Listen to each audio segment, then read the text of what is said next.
A je li ovo mrtvačnica povedeno pijeno? Pa nemojte tako, gospodine, ipak su to vaši običaji. Kaki običaj, bre, kaki običaj? Pa ovi kovini svedoci. Koji bre kurčevi svedoka, bre, šta pričaju? Jesam, gospođo. Mi smo došli po neke pare, po neku robu, došli po neki zavod, kako nam kažete? Ova, posle karanja. Momci, govorite grubo i bravo. Zove!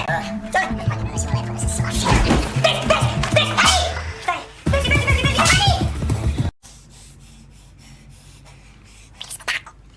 A vi? Šta ti je to? Kako što mi je, pa... Pa ništa. Vidim domaćina. A koliki je, brat? Šta kolika? Pa kolika je, tolika je moja i...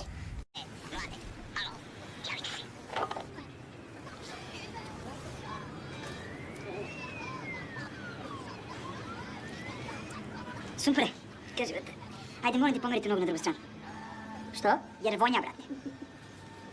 Pa znaš zašto? Zato što sam cijel dan u cipelama, brate, zato što radim, brate. Razumeš, prvo sam bio u Zemunu, pa sam bio u Medaku, brate, cijel dan u gradskom prevozu, brate. Brate, svaka čast. Samo kaže pomeri na drugu stranu, ne mogu izdržim. Te jebi se, znaš? Varno, ovo je bilo vrlo nisko, čak i za vas. Šta? Šta?